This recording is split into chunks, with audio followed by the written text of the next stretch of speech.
سلامونه دوستانو، نن به تاسو د واتساپ یو ډېره ګټوره طریقه وښایم چې زیات خلک ترې ناخبره دي. په دې ویډیو کې ملګرو زه تاسو ته هغه طریقه وښایم چې تاسو په واتساپ کې څوک میسج وکړي او تاسو یې وګورئ، هغه ته هېڅ پته ونه لګېږي چې والله تاسو یې میسج کتلی. نو ملګرو که تاسو غواړئ چې پوه شئ چې د یو چا میسج په واتساپ کې ولولئ او هغې ته هېڅ معلومات ونه شي چې تاسو یې والله میسج کتلی دی، نو دا ویډیو خامخا تر پایه وګورئ. د ویډیو د شروع کولو نه مخکې ملګرو یو وړه شان غوښتنه لرم، که تاسو چېرته زموږ چینل نه وي سبسکرایب کړی نو هیله کوم زموږ چینل زر سره سبسکرایب کړئ. دا په ویډیو کې چې ګورئ دا زما یوټیوب چینل دی. نو راځئ ملګرو زه د ویډیو په د دغې سیټینګ لپاره به ملګرو تاسو کولی شئ خپل واتساپ ته چې کله مو ملګرو واتساپ را خلاص کړئ یو شېبه ورته ګورو چې واتساپ را خلاص شي ملګرو، تاسو به پاس په دغې دا درې ټکو باندې ملګرو نو چې دلته مو کلیک وکړو تاسو به راشئ ملګرو د سیټینګ برخې ته. په سیټینګ باندې مو چې ملګرو کلیک وکړه دلته به راشئ پریویسي ته.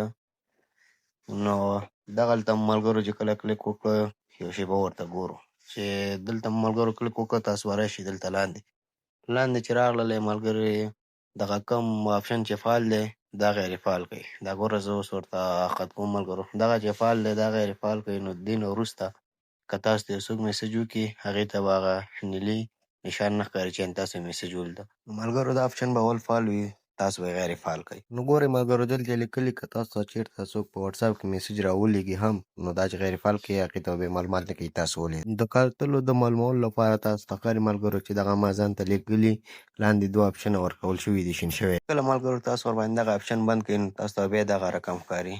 که تاسو د یو چا میسج وګورئ هم هغوی ته بیا دغسې ښکاري، صرف دوه خطه ورکول شوي خو هغوی ته به یې شین ښیي نه، شین به یې نه ښیي. که تاسو یې چېرته پیغام وګورئ هم نو دوی ته به یې معلومات نه کېږي چې والله تاسو یې پیغام لیدلی دی. تاسو کولی شئ دا میسج هغه وخت غیر فعال کړئ چې یو څوک مو په عذابوي او مزاحمت درته کوي، چې مزاحمت درته ونه کړي. که مې ویډیو خوښه شوې وي لایک یې کړئ، شیر یې کړئ د نورو ملګرو سره او د نور داسې ویډیوګانو لپاره زموږ چینل در سره سبسکرایب کړئ. د اوس لپاره هم پاک او سپېڅلي رب سپارم. ښه وخت او ښې چارې ولرئ.